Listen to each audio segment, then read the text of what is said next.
ہمارے بہت سے احباب جو ہے وہ فوری طور پر وقتی صورتوں کو جیسے کہ حالات و واقعات ہوتے ہیں صرف انہی کے اعتبار سے رائے قائم کرتے ہیں. چیزوں کا پس منظر جو ہے نگاہوں کے سامنے رہنا چاہیے. اس صدی کا ایک مختصر سا نقشہ ذہن میں رکھیے. یہ 20ویں صدی کے آغاز کے وقت جسے ہم پورا کہتے ہیں مڈل ایسٹ، بلکہ صرف مڈل ایسٹ نہیں، پورا شمالی افریقہ سلطنت عثمانیہ کا حصہ تھا. خلافت عثمانیہ، لیبیا، الجزائر، مصر، پورا حجاز، یمن، پورا عراق، شام، اور یہ شام ہی کے حصے ہیں در حقیقت اردن اور لبنان، یہ سب یہ شام عرب، عراق عرب، یہ پورا علاقہ خلافت عثمانیہ یہ اس کا حصہ تھا.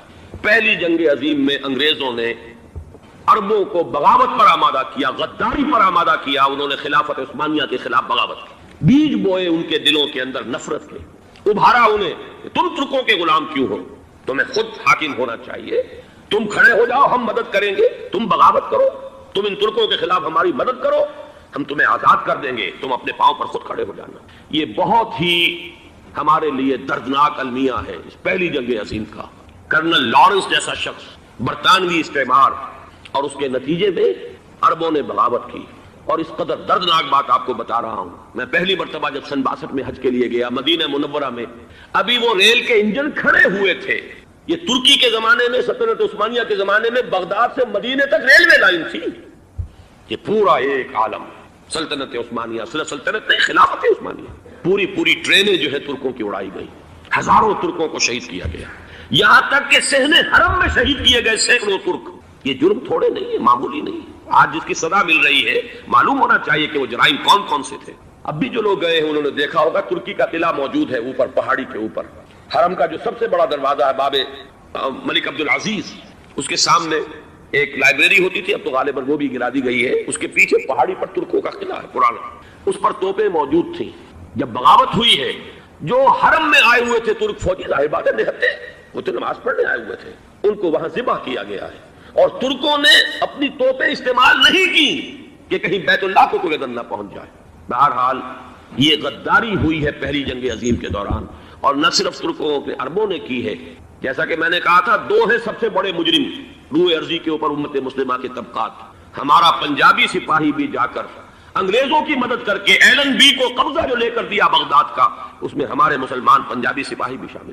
اللہ کی ذات ایسی یونیک ہستی ہے، ایسی بے مثال، بے مثیل. ہمارے علماء بعض اوقات تقاریر میں اس کا خطبوں میں آپ نے سنا ہوگا، لا ضد له ولا ند له ولا مثال له ولا مثل له ولا مثیل له. اب یہ اصل میں ساری تکرار کس لیے ہوتی ہے کہ بڑا مشکل ہے اس حقیقت کو ظاہر کر سکنا کہ اللہ ایک ایسی ہستی ہے جو بالکل منفرد ہے اپنی ذات میں، کسی بھی پہلو سے کوئی اس جیسا ہے ہی نہیں. اب اس میں نفی مطلق آپ جتنی چاہے کرتے چلے جائیں، پھر بھی جس درجے میں کہ تاثر ہونا چاہیے ہم پر کہ اس کے مشابہ کوئی شے، اس کا کسی بھی پہلو سے، کسی بھی اعتبار سے کوئی مثال مثیل ہے ہی نہیں، اس تک ہماری رسائی ممکن نہیں ہے. اس لیے کہ ہم تو اپنے حواس کے پیمانوں کے اسیر ہیں.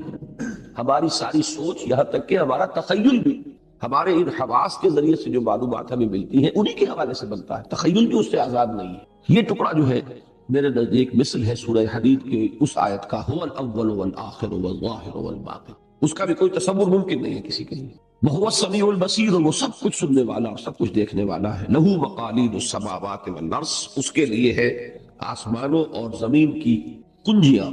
یبسط الرزق لمن یشاء ویقدر، وہ رزق کشادہ کر دیتا ہے، کھول دیتا ہے جس کے لیے چاہتا ہے. اور یقدر کے معنی اگرچہ مراد کے اعتبار سے تو ہم لیتے ہیں تنگ کر دیتا ہے، اصل میں اس کا ہے ناپ تول کر دینا. راشننگ ہو جاتی ہے تو اس طرح کی تنگی کا احساس ہوتا ہے نا، تو اللہ تعالیٰ کبھی ناپ تول کر دیتا ہے، کبھی بے حد و حساب دیتا ہے. انہ بکل شیء علیم، یقیناً وہ ہر چیز کا علم رکھنے والا. یہ ذہن میں رکھیے کہ سورہ حدید کی کل آیات ہیں 29، اس کی ہیں غالباً 53، تو تقریباً 1 اور 2 کی نسبت ہے ان میں.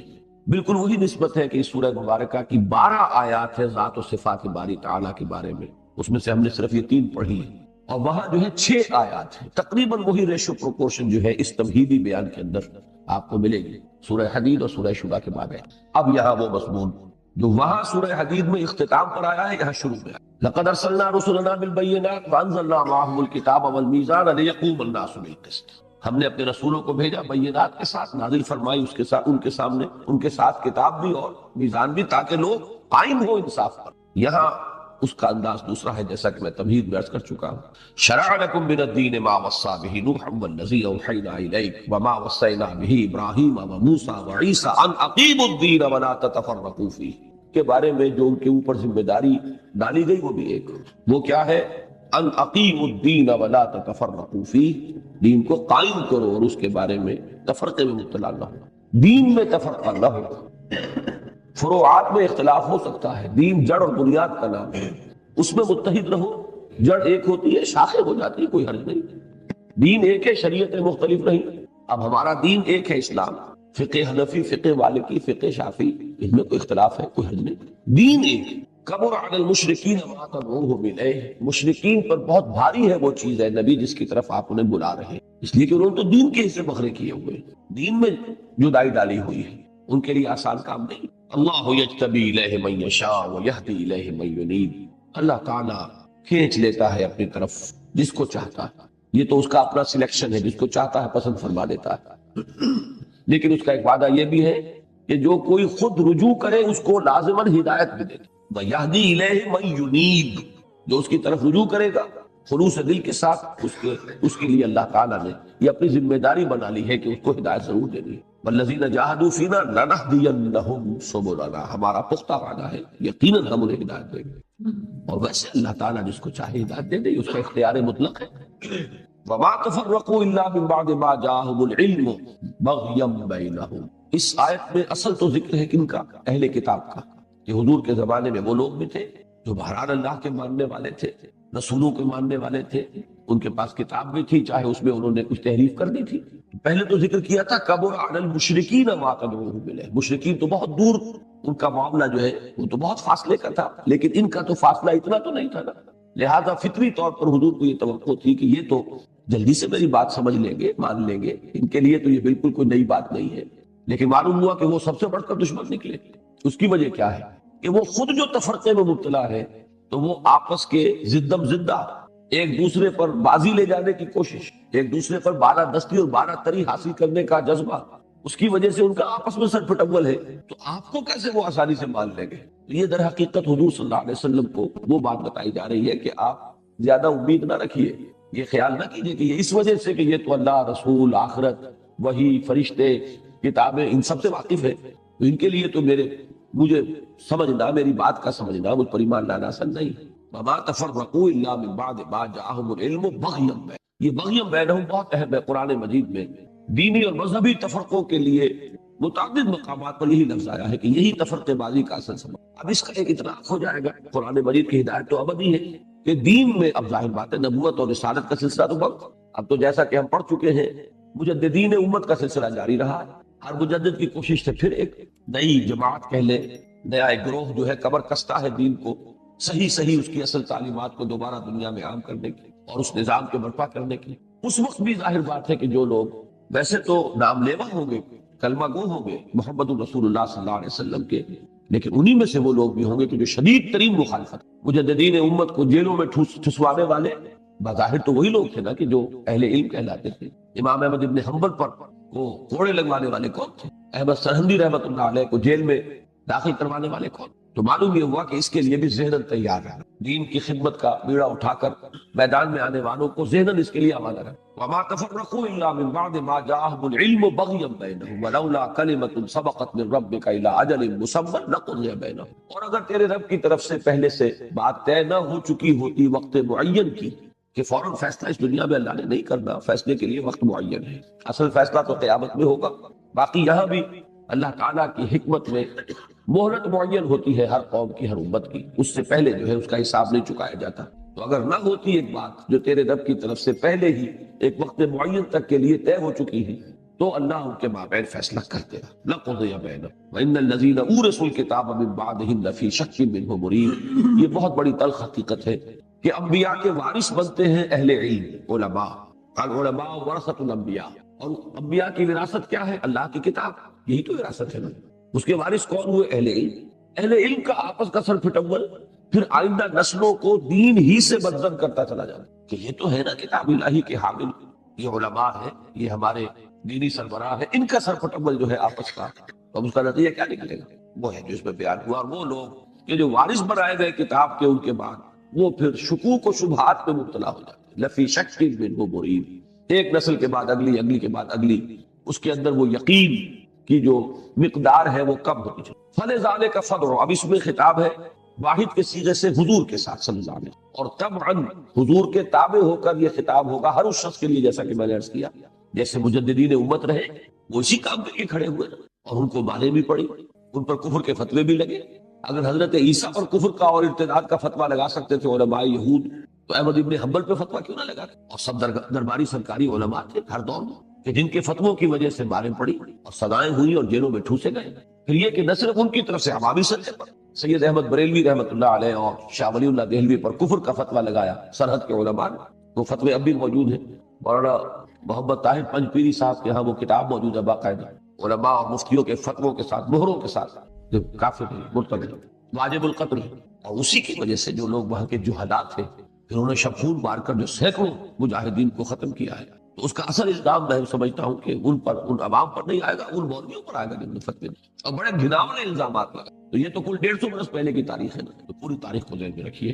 تو دین کے لیے کام کرنے کا جو بھی ارادہ کر لے اسے پھر بڑی ہمت کے ساتھ میدان میں آنا ہوگا. وہ ہمت کون سی درکار ہے؟ وہ اس آیت میں فلذالک فدع، بس اسی کی دعوت دیتے رہو، واستقم کما امرت، اور ڈٹے رہو جیسے کہ تمہیں حکم ہوا ہے.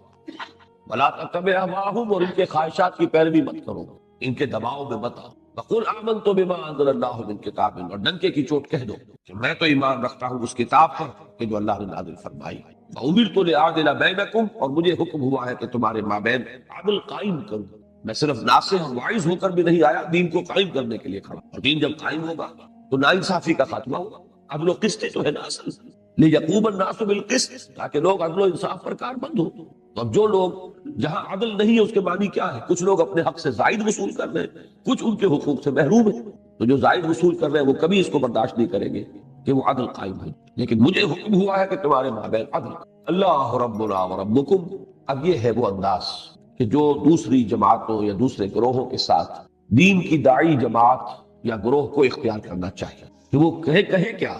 اللہ ہمارا بھی رب ہے، تمہارا بھی رب ہے. لا لنا اعمالنا ولکم اعمالکم، ہمارے لیے ہمارے اعمال ہیں، تمہارے لیے تمہارے اعمال. لا حجت بیننا و بینکم، ہمارے اور تمہارے مابین کوئی حجت، کوئی جھگڑا، کوئی دلیل بازی کی ضرورت نہیں. اگر آپ کو اطمینان ہے کہ آپ حق پر ہیں اور آپ صحیح کام کر رہے ہیں تو آپ کے اجر و ثواب کو ہم تو نہیں لے جائیں گے آپ سے. اور اگر آپ کا گمان یہ ہے کہ ہم غلط ہیں تو ہماری غلطی کا وبال آپ پر تو نہیں آئے گا. پھر جھگڑا کیا ہے؟ پھر ایک دوسرے کی ٹانگیں گھسیٹنے کی کوشش کس لیے؟ ایک دوسرے پر فتوی بازی کا حاصل کیا؟ دیکھیے یہ انداز ہے. اللہ ربنا و ربکم لنا اعمالنا ولکم اعمالکم لا حجت بیننا و بینکم اللہ یجمع بیننا و الیہ المصیر. اللہ ہمیں جمع فرما دے گا یا ہمارے مابین جمعیت پیدا فرما دے گا. یہی انداز ہونا چاہیے. بھائی ہو سکتا ہے کہ ابھی ہمارے مابین کو غلط فہمی ہو، آپ کی سمجھ میں ہماری بات نہیں آ رہی، ہماری سمجھ میں آپ کی بات نہیں آ رہی. آپ خلوص و اخلاص سے اپنے طریقے پر عمل پیرا رہیں. ہمیں جس طریقے کو ہم نے صحیح سمجھا ہے اس پر عمل کرنے دیں. ہو سکتا ہے کہ غلط فہمیاں رفع ہو جائیں جیسے جیسے وقت گزرے اور ہمارے مابین اتحاد اور یگانگت اور قرب جو ہے وہ پیدا ہوتا چلا جائے گا. اور پھر ایک دن تو آنا ہی ہے نا جب اللہ کے حضور میں حاضری ہوگی، وَإِلَيْهِ الْمَصِيرُ، اور وہاں تو دودھ کا دودھ پانی کا پانی ہو ہی جائے گا. پتہ چل ہی جائے گا کہ کون کتنے پانی میں تھا، کس کی کیا غلطی تھی، کون بدنیت تھا، کون صرف مغالطے میں تھا، کون صحیح راستے پر تھا. یہ سارے جو یوم تبلی السرائر فما له من قوت ولا ناصر، اس دن تو جو بھید ہے سینوں کے وہ بھی جانچے کے جائیں گے، سب کا بھی حساب ہو جائے گا، سب علم نشر ہو جائے گا، سب مبرر ہو جائے گا. والذین یحاجون فی اللہ من بعد ما استجیب له، اور وہ لوگ جو اللہ کے بارے میں حجت بازی ہی میں لگے ہوئے ہیں اس کے بعد بھی کہ اللہ کی پکار پر لبیک کہی جا چکی ہے.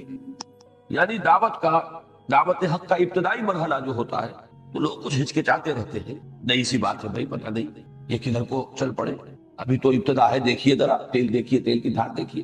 پھر یہ کہ مشکلات ہیں، مصائب ہیں، اس کے لیے ذرا زیادہ عزیمت کی ضرورت ہوتی ہے ابتداء آگے بڑھنے کے لیے. لیکن جب کچھ لوگ چل پڑے، قافلہ بن جائے، نظر آ رہا ہو کہ اب یہ پگڈنڈی بن گئی ہے، یہ لوگ چل رہے ہیں، تو پھر تو بہت آسان ہو جائے. پھر بھی جو لوگ حجت بازی میں لگے رہے، یہ ان کی نفسیاتی جو کیفیت ہے اس کے اوپر تبصرہ کیا جا رہا ہے کہ ان کا کوئی عذر نہیں ہے اللہ کے ہاں قابل پذیرائی. حجتهم داحضۃ عند ربهم، ان کا عذر، ان کی حجت ان کے رب کے ہاں بالکل پادر ہوا ہے، اس کی کوئی حقیقت نہیں ہے. وعلیہم غضب، اور ان پر اللہ کا غضب ہے، وَلَهُمْ عَذَابٌ شَدِيدٌ، اور ان کے لیے سزا بہت سخت۔ اللہ الذی انزل الکتاب بالحق والمیزان، اللہ وہ ہستی ہے جل وعلا تبارک و تعالی جس نے حق کے ساتھ کتاب نازل فرمائی اور میزان اتاری۔ اصل میں کتاب اور پھر جس کو وہ کتاب دی گئی رسول صلی اللہ علیہ وسلم، ان کی سنت، ان کا طریقہ مل کر پھر میزان بنتی ہے۔ اسی لیے اس میں واو عطف جو ہے وہ درست ہے۔ دین حق، وہ جو ہم نے سورہ صف میں پڑھا، دو چیزیں کر دی گئی، هو الذی ارسل رسولہ بالہدی ودین الحق، وہی اللہ کا رسول، وہی اللہ جس نے بھیجا اپنے رسول کو صلی اللہ علیہ وسلم الہدی اور دین حق کے ساتھ۔ الہدی یہ قرآن ہے، اور اس کتاب اللہ پر اضافہ ہوتا ہے سنت رسول کا، تو پھر ایک نظام بنتا ہے۔ صرف کتاب کی بنیاد پر نظام نہیں بنتا، نظام صلاۃ میں نہیں بنتا صرف قرآن کی بنیاد پر، کوئی بنا ہی نہیں سکتا جب تک کہ سنت رسول صلی اللہ علیہ وسلم کو شامل ہے۔ تو جب دو چیزیں مل کر اب وہ ایک شے جدا مستقل جدا گانا حیثیت کی حامل ہو گئی، اس لیے اس کو دین حق کہا گیا۔ اس دین حق ہی کے لیے لفظ میزان، وہ ایک تولنے والی شے ہے، اس میں سب کے حقوق اور فرائض تل جائیں گے۔ بیوی کے کیا حقوق ہیں، کیا فرائض ہیں، شوہر کے کیا حقوق ہیں، کیا فرائض، حکومت کے کیا حقوق ہیں، کیا ذمہ داریاں ہیں، عوام کے کیا حقوق ہیں، کیا ذمہ داریاں ہیں، کوئی امپلائر امپلائی ریلیشن شپ ہے، امپلائر کی کیا ذمہ داری ہے، کیا حقوق ہے، امپلائی کی کیا ذمہ داری ہے، کیا، یہ پورا شریعت جو ہے در حقیقت کیا ہے، حقوق و فرائض کے توازن کا ایک نظام ہے۔ اسی میں ہوتی ہے کمی بیشی، جس سے کہ ناانصافی اور ظلم اور تعدی اور استحصال جسے ہم کہتے ہیں آج کل، وہ سب اسی وجہ سے بات پیدا ہوتا ہے۔ تو وہ میزان اتاری ہے اللہ نے، کس لیے اتاری؟ میزان اس لیے ہوتی ہے کہ نصب کی جائے، وہ دھرم کنڈا جو ہے وہ تو لگا رہے اور آپ تو اس میں نہیں رہے، ادھر ادھر سے جو ہے وہ اپنے ہاتھ بھر بھر کے لوگوں کو دے رہے ہیں، کسی کو زائد کسی کو کم، تو پھر اس میدان کا فائدہ کیا ہے؟ خامخواہ اس کو کیوں کہے کہ یہ وہاں پہ نصب کیا ہوا، اس کو نصب کرو، اس میں توڑو۔ فرمایا وما یدریک لعل الساعۃ قریب، اور تمہیں کیا پتا ہو سکتا ہے کہ قیامت قریب آ چکی ہو۔ یہ انداز وہی ہے، الم یعن للذین آمنوا ان تخشع قلوبهم لذکر اللہ وما نزل من الحق، کیا وقت آ نہیں گیا؟ کس چیز کے انتظار میں ہو؟ کیوں تاخیر کر رہے ہیں؟ کیوں ملتوی کرتے چلے جا رہے ہیں؟ الم یعن للذین آمنوا وما یدریک لعل الساعۃ قریب، کیا پتا کہ وہ گھڑی آ چکی ہو۔ اب یہ گھڑیاں تین ہیں، ایک تو الساعہ، وہ قیامت کی گھڑی، اس کا بھی کیا پتا کب آ جائے۔ صحابہ کرام کا حال تو یہ ہوتا تھا کہ ذرا تیز ہوا چلی اور وہ گھبرا جاتے تھے شاید قیامت آ گئی، اتنا استحضار قیامت کا انہیں رہتا تھا۔ ایک الساعہ جو ہے وہ لوگوں کو جو عذاب کی دھمکی دی جاتی تھی دنیا میں عذاب، اور ایک میری اور آپ کی ساعت ہے وہ موت، من مات فقط قامت قیامت، جو مر گیا اس کی قیامت تو باقی ہو گئی، اور اس کا تو کسی کو پتا نہیں۔ ایک لحظے کا بھی اگر کسی کو یقین ہے تو بہت بڑے مغالطے میں، بڑے دھوکے میں، ایک لمحے کا بھی یقین نہیں کیا جا سکتا کہ ابھی وہ بہت دور ہے۔ تو اس لیے اس میں وہ سارے درجہ بدرجہ وہ ساری چیزیں شامل ہیں۔ وما یدریک لعل الساعۃ قریب یستعجل بها الذین لا یؤمنون بها، اس قیامت کے بارے میں جلدی مچاتے رہتے ہیں، یا اس عذاب کے بارے میں جلدی کرتے رہتے ہیں کون؟ جنہیں اس کا یقین نہیں ہے، جو اس پر ایمان نہیں رکھتے۔ والذین آمنوا مشفقون منها، اور جو اس پر ایمان رکھتے ہیں وہ تو لرزاں ترساں رہتے ہیں، کانپتے رہتے ہیں، جیسے حضرت ابوبکر کے بارے میں آتا ہے رضی اللہ تعالیٰ عنہ، کانپتے رہتے تھے، کاش کہ میں گھاس کا ایک تنکا ہوتا، کاش کہ میں ایک چڑیا ہوتا چہچہاتی ہوئی جس سے کوئی حساب کتاب نہیں۔ والذین آمنوا مشفقون منها ویعلمون انها الحق، اہل ایمان تو اس سے خائف رہتے ہیں، لرزاں و ترساں رہتے ہیں، اور یہ یقین رکھتے ہیں کہ وہ حق ہے، شدنی ہے، واقع ہو کر رہے گی، آ کر رہے گی، اٹل۔ الا ان الذین یمارون فی الساعۃ لفی ضلال بعید، آگاہ ہو جاؤ کہ جو لوگ قیامت کے بارے میں جھگڑتے ہیں اور نیند بیخ نکالتے ہیں کیسے ہو جائے گی، کیسے ممکن ہے، وہ بہت دور کی گمراہی میں مبتلا ہو چکے۔ اب دیکھیں اس اقامت دین کی جدوجہد میں سب سے بڑی شے جو رکاوٹ بنتی ہے وہ اس دنیا کی معاشی مصروفیات، یہاں کے دھندے، پیٹ لگا ہوا ہے، اولاد ہے، حیث لا یحتسب، اللہ وہاں سے دیتا ہے جہاں کا گمان تک نہیں ہوتا۔ ہاں امتحان ضرور لیتا ہے، وَلَنَبْلُوَنَّكُمْ بِشَيْءٍ مِّنَ الْخَوْفِ وَالْجُوعِ وَنَقْصٍ مِّنَ الْأَمْوَالِ وَالْأَنفُسِ وَالثَّمَرَاتِ، تمہارے اس ایمان اور یقین کی پختگی کو تو جانچتا ہے، امتحان لیتا ہے، آزمائش، لیکن کوئی شخص اس میں ثابت قدم رہ جائے، اللہ تعالیٰ وہاں سے دیتا ہے جہاں سے گمان تک۔ تو یہ مضمون اس میں بار بار آ رہا ہے، اللہ لطیف بعبادہ یرزق من یشاء، اللہ اپنے بندوں پر، لطیف کے دونوں معنی ہیں، دونوں دیکھیے یہاں پر انتہائی خوبصورتی کے ساتھ متعلق ہیں۔ لطیف کے معنی مہربان کے بھی ہیں، مہربان شفیق، اور لطیف کے معنی انتہائی باریک بین، وہ تمہارے حق میں بہت رؤوف ہے، لطیف ہے، مہربان ہے، اور وہ تمہاری ہر ضرورت کو تم سے کہیں زیادہ جاننے والا ہے۔ بچہ پیٹ میں ہوتا ہے جسے پتہ تک نہیں ہوتا، جسے شعور ہی نہیں میری کیا ضرورت ہے، اس کی ساری ضرورتیں اس نے بہت پہنچا رکھی ہے کہ نہیں، اسے کیا پتا۔ وہ ننھا منھا سا پھول جو ہے اسے کس طرح سکھا کر بھیجا ہے کہ کیسے ماں کی چھاتی سے دودھ تمہیں حاصل کرنا ہے، اور اس کی پیدائش سے پہلے وہ فوارے جو ہے وہاں پر وہ شروع کر دیے. تو وہ تو تمہاری ان ضروریات سے واقف ہے جن کو تم جانتے بھی نہیں. کل تمہیں کس چیز کی ضرورت ہوگی تمہیں کیا پتا، اللہ کو پتا. بس سارا امتحان اس میں ہے کہ اس کے ہاتھ میں دے کر اتنا یقین ہے کہ اس کے حوالے کر کے مطمئن ہو جاؤ، دل ٹھک جائے. بس یہ ہے سارا معاملہ، امتحان یہی ہے، تعلق مع اللہ سارا یہی ہے. یہ جان دیں اللہ لطیف بعبادہ یرزق من یشاء، جس کو چاہتا ہے رزق دیتا، جیسے چاہتا ہے دیتا. وہو القوی العزیز، اور وہ عاجز تو نہیں ہے کہ کسی کو رزق پہنچانا چاہے لیکن کیا کرے، میرا تو اب خزانہ ختم ہو گیا، میرے تو اب دست قدرت میں کچھ نہیں رہا. وہ تو قوی ہے، عزیز ہے، زبردست ہے، قوت والا ہے، فعال لما یرید ہے. البتہ انسان کا کام یہ ہے کہ وہ طے کر لے کہ وہ کس چیز کا طالب ہے. من کان یرید حرث الآخرۃ نزد لہ فی حرثہ، جو کوئی آخرت کی کھیتی کا طالب بن جائے گا ہم اس کی کھیتی میں بڑھوتری کرتے رہیں گے. یضاعف لہ، جیسے سورہ حدید میں آیا، بڑھاتے رہیں گے، اس میں اضافہ ہوتا رہے گا، اس کی برکات کے اندر جو ہے بڑھوتری ہوتی رہے گی. نزد لہ فی حرثہ ومن کان یرید حرث الدنیا نؤتہ منہا وما لہ فی الآخرۃ من نصیب. اور جو کوئی طالب بن جاتا ہے دنیا کی کھیتی کا، جو اصل طالب بن جاتا ہے دنیا کا، ہم اس میں سے اسے کچھ دے دلا دیتے ہیں، لیکن پھر اس کا آخرت میں کوئی حصہ نہیں. اب وہاں اس کو کچھ ملنے والا. تو اصل شے کیا ہے جس کا کہ انسان کو فیصلہ کرنا ہوتا ہے کہ میرا مطلوب دنیا ہے یا آخرت. اس کا شعوری طور پر انسان فیصلہ کرے گا. پھر یہ کہ میرا کتنا کچھ توکل ذات باری تعالیٰ پر ہے، اس کے لیے مناسب حد تک محنت بھی کرے. یہ تو نہیں ہے کہ آپ ہاتھ پاؤں باندھ کر بیٹھ جائیں. اگرچہ ایک خطبہ نبوی میں بڑے پیارے الفاظ ہیں، اجملوا فی الطلب، دنیا میں اپنی معاشی جد و جہد میں بہت زیادہ اپنے آپ کو نہ ڈالو، اجمال کے ساتھ مختصر رکھو اس معاملے کو، اپنے وقت کو، جسے کہ تبلیغ کے بھائی جو ہے ہمارے تبلیغی وہ استعمال کرتے لفظ تفریغ اوقات، اپنے وقتوں کو زیادہ سے زیادہ فارغ کر کے دین کے کام میں لگاؤ، اللہ کے حوالے رکھو، توکل کرو، اللہ تعالیٰ تمہاری ضروریات کو پورا کرے. آزاد دے. اب یہ آیت نمبر 36 سے شروع کریں گے ہم، جہاں 35 کا لکھا ہوا ہے. اعوذ باللہ من الشیطان الرجیم، بسم اللہ الرحمن الرحیم. فما اوتیتم من شیء فمتاع الحیات الدنیا. دیکھیں وہ آیت جو تھی آخری جس پر ہم نے وہاں بات چھوڑی تھی وہ کیا تھی؟ من کان یرید حرث الآخرۃ نزد لہ فی حرثہ ومن کان یرید حرث الدنیا نؤتہ منہا وما لہ فی الآخرۃ من نصیب. تو حسن اتفاق ہے یہ کہ ہم جو حصے آج پڑھ رہے ہیں ان میں پھر وہی مضمون یہاں آپس میں جو ہے وہ ربط قائم ہو رہا ہے. تو جو کچھ بھی تمہیں دیا گیا ہے، بڑی سے بڑی شے بھی اس دنیا میں جو ملی ہے وہ متاع الحیات الدنیا، وہ دنیا کی زندگی کے برتنے کی چیز. یہ کوئی مستقل پراپرٹی نہیں ہے، یہ تمہاری مستقل جاگیر نہیں ہے. وما عند اللہ خیر وابقى للذین آمنوا وعلی ربہم یتوکلون. اور جو اللہ کے پاس ہے وہ بہت بہتر بھی ہے اور باقی رہنے والی ہے. یہ فانی ہے، یہ تم سے چھن جائے گی، ہو سکتا ہے دنیا ہی میں چھن جائے، ورنہ تم تو یہاں سے اچک کے لے جائے جاؤ گے نا، یہ سب کچھ یہی رہ جائے گا. لیکن وہ ہے کہ جو جس کو مل گیا وہ ہمیشہ اس کے پاس ہوگا، وہ باقی رہنے والا ہے. للذین آمنوا وعلی ربہم یتوکلون.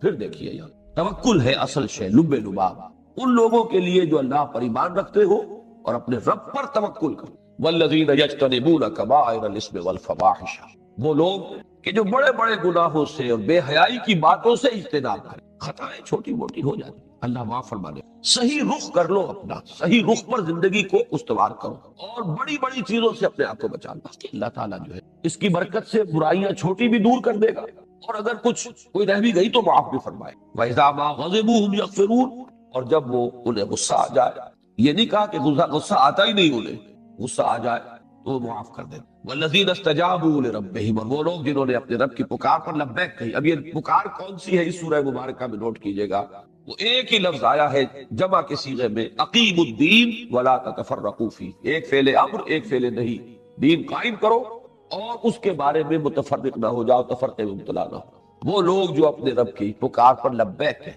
اس کے لیے کمر کس لے. جو اسی کے لیے کمر نہ کسے، باقی باریک باریک چیزوں میں بہت چھان بین کرتے پھرے، تو معلوم ہوا کہ وہاں الٹا ہو گیا کام. جس کو کہ وہ حضرت مسیح کے الفاظ میں کہا گیا کہ تم سموچے اونٹ نگل جاتے ہو اور مچھر چھانتے رہتے ہو بیٹھے ہو. چھوٹے چھوٹے معاملات میں بڑے حساس اور اصل شے جو ہے اس کا خیال ہے. تو والذین استجابوا لربہم واقاموا الصلاۃ. اور اہم ترین شے جو ہے وہ اقامت الصلاۃ. اور اقامت الصلاۃ میں نوٹ کیجئے کہ اصل شے جو ہے وہ یہ فرض نماز.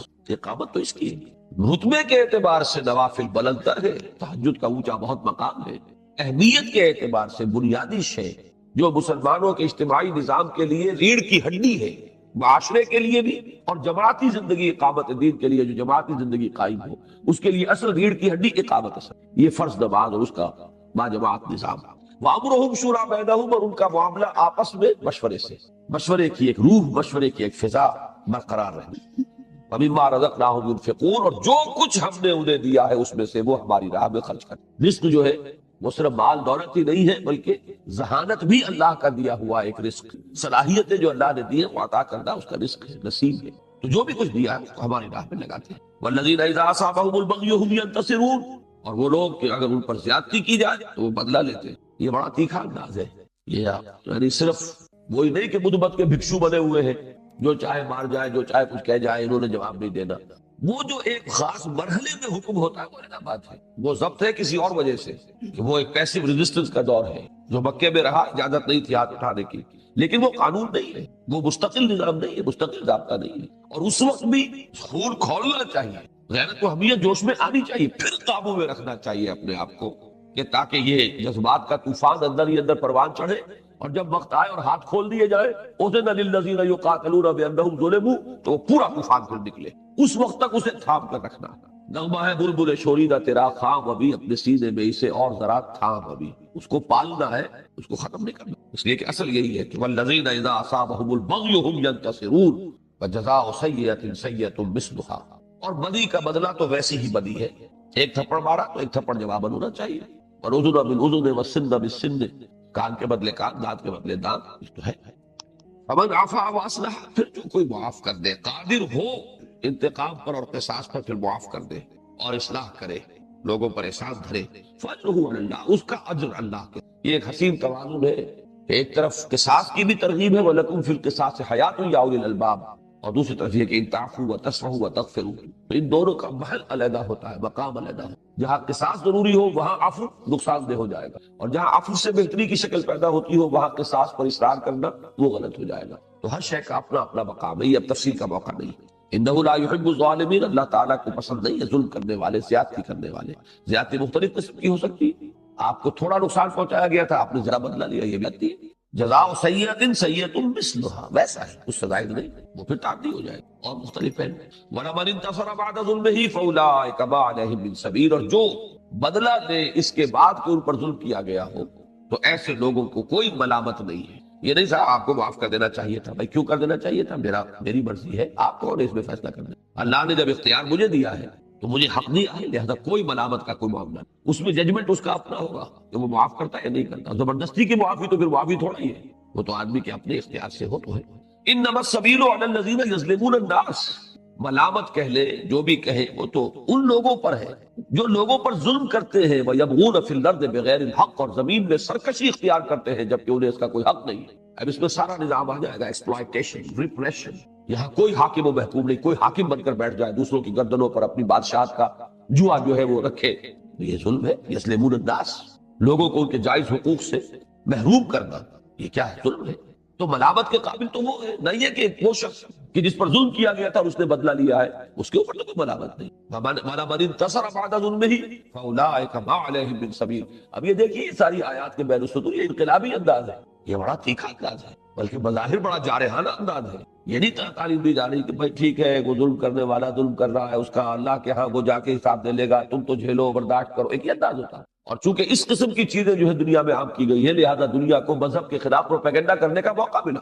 اوپیم بتایا گیا اس کو، religion is the opium of the masses, یہ عوام کو سلانے کے لیے اور نشے میں لانے کے لیے تاکہ ان کو جس طرح چاہے نوچے کھسوٹے ہوشیار اور ظالم لوگ، تو یہ مذہب کی ڈوز پلا دی جاتی ہے کہ خواب سے بیدار ہوتا ہے ذرا محکوم اگر، پھر سلا دیتی ہے اس کو حکمراں کی ساحری۔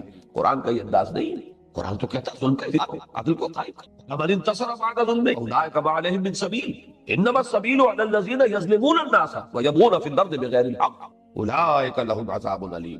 یہ ہے وہ لوگ جن کے لیے دردناک عذاب ہے، جو لوگوں پر ظلم کرتے ہیں، ان کی حق تلفی کرتے ہیں اور زمین میں خود سرکشی اختیار کر رہے لاحق۔ وہ بھی ایک انسان ہے جیسے دوسرے انسان ہے۔ بل انتم بشر ممن خلق، جاگیردار بنا بیٹھا ہوا ہے، اس کا بچہ جو ہے وہ سونے کا چمچہ لے کر پیدا ہوتا ہے دنیا میں، اور وہ بھی انسان ہی ہے۔ یہ جو ڈھور ڈنگر سے بھی کم تر سطح پر زندگی بسر کر، یہ کون سا نظام ہے؟ کس نے بنایا ہے؟ کس نے پیدائشی طور پر اس کو یہ حق دے دیا ہے؟ اس لیے کہ اس کے باپ دادا نے غداری کی تھی انگریز کے ساتھ، اس لیے اس کو جاگیر مل گئی، اور وہ جاگیر اب ہمیشہ رہنی چاہیے، اور ان کے اقتدار کا جوا جو ہے لوگوں کی گردنوں پر مستقل طور پہ لگا رہنا چاہیے۔ کون سا انصاف ہے؟ تو اصل میں اسلام کا جو ہم نے نقشہ دنیا کے سامنے پیش کیا ہے، پھر وہی چیز ہے کہ وہ جو قانون قدرت ہے وہ کسی نہ کسی راستے سے پھر ظہور کر لیتا ہے، وہ پھر اسلام کے حوالے سے نہیں آئے گا، کسی اور حوالے سے آئے گا۔ یہ ظالمانہ نظام چلنے سے انما السبیل الذین یظلمون الناس ویبغون الارض بغیر الحق اولئک هم عذاب الیم ولمن صبر وغفر عند ذلک لمن عزم الامور۔ البتہ یہ ہے کہ اس تحریک کے دوران، انقلابی جدوجہد کے دوران، جبکہ حکم دیا گیا ہے کہ ہاتھ رو کے رکھو، جو اس پر کاربند رہیں گے، جو صبر کریں گے اور اس وقت تک درگزر کرتے رہیں گے، وہ لوگ ہیں کہ جو یہ کام جو ہے یہ بڑے ہمت کے کاموں میں سے، اپنے آپ کو تھامنا اور روکنا۔ وَمَن يُضْلِلِ اللَّهُ فَمَا لَهُ مِن وَلِيٍّ مِّن بَعْدِهِ، اور جسے اللہ ہی گمراہ کر دے، یہ تو لفظی ترجمہ ہوا، مطلب کیا؟ جس کی گمراہی پر اللہ کی طرف سے مہر ثبت ہو گئی۔ گمراہ خود ہوتا ہے انسان، سورہ صف میں ہم پڑھ چکے ہیں کہ فَلَمَّا زَاغُوا أَزَاغَ اللَّهُ قُلُوبَهُمْ، جب وہ ٹیڑھے ہو گئے تو اللہ نے ان کے دلوں کو ٹیڑھا کر دیا۔ اب جب اللہ نے دل کو ٹیڑھا کر دیا تو گویا اللہ کی طرف سے مہر تصدیق ثبت ہو گئی اس کی گمراہی پر، اب کون ہے جو اسے ہدایت دے گا؟ وَمَن يُضْلِلِ اللَّهُ فَمَا لَهُ مِن وَلِيٍّ مِّن بَعْدِهِ، اس کے بعد اب کوئی اس کا ساتھی، ہمدرد، کوئی مددگار، کوئی اسے ہدایت دینے والا نہیں۔ وَتَرَى الظَّالِمِينَ لَمَّا رَأَوُا الْعَذَابَ يَقُولُونَ هَلْ إِلَىٰ مَرَدٍ مِّن سَبِيلٍ، اور تم دیکھو گے ان ظالموں کو جب یہ عذاب دیکھیں گے، وہ عذاب دونوں ہو سکتے ہیں، عذاب دنیاوی، عذاب اخروی، جب جہنم کے سامنے لے جا کر کھڑے کر دیے جائیں گے تو یہ کہیں گے ہے کہیں لوٹنے کا راستہ، کہیں دنیا کی طرف دوبارہ لوٹنے کا کوئی امکان ہے؟ هَلْ إِلَىٰ مَرَدٍ مِّن سَبِيلٍ وَرَاهُمْ يُعْرَضُونَ عَلَيْهَا، تم دیکھو گے انہیں کہ وہ پیش کر دیے جہنم پر، اب جب سامنے کھڑے ہوں گے خاشعین من الذل، تو ذلت اور رسوائی کی وجہ سے ان کے نگاہیں جو ہے زمین میں گڑی ہوئی ہوں گی۔ ینظرون من طرف خفی، یہ اب ایک نقشہ کھینچ دیا گیا ہے، کنکھیوں سے دیکھ رہے ہوں گے۔ جب انسان کے اوپر انتہائی ذلت ہو تو آنکھیں چار تو نہیں کر سکتا، سامنے نہیں دیکھ سکتا، ادھر ادھر سے آنکھوں کے گوشوں سے دیکھتا ہے۔ ینظرون من طرف خفی وقال الذین آمنوا ان الخاسرین الذین خسروا انفسهم واہلیہم یوم القیامہ، اہل ایمان اس دن کہیں گے حسرت کے ساتھ کہ اصل میں گھاٹے والے تو وہ ہیں کہ جنہوں نے آج قیامت کے دن اپنے آپ کو اور اپنے اہل و عیال کو گھاٹے میں ڈالا۔ انہوں نے صرف اپنے آپ کو برباد نہیں کیا، اپنی اولاد کو برباد، اپنے گھر والوں کو تباہ کیا۔ اکثر و بیشتر تو لوگ اسی رخ پر چلتے ہیں، لہذا جو انجام ان کا وہی ان کا۔ الا ان الظالمین فی عذاب مقیم، آگاہ ہو جاؤ کہ ظالم جو ہے وہ ہمیشہ رہنے والے عذاب میں ہوں گے، وہ عذاب جو ہے اب وہ دائم و قائم ہے، مقیم ہے۔ وما کان لهم من اولیاء ینصرونهم من دون اللہ، اور نہیں ہوں گے پھر ان کے لیے کوئی ولی، کوئی مددگار کہ جو اللہ کے مقابلے میں یا اللہ کے سوا ان کی مدد کر سکے۔ یہ وہ مشرکانہ اوہام کی نفی کر دی گئی، کسی میں یہ طاقت نہیں ہے کہ وہاں اللہ کے فیصلے کے آگے روک بن کر کھڑا ہو جائے، کوئی نہیں۔ ہاں وہ شفاعت ہے، باذن رب ہے، جس کے لیے اللہ چاہے گا ہوگی، لیکن کوئی وہ نہیں ہے کہ جس کو یہ قوت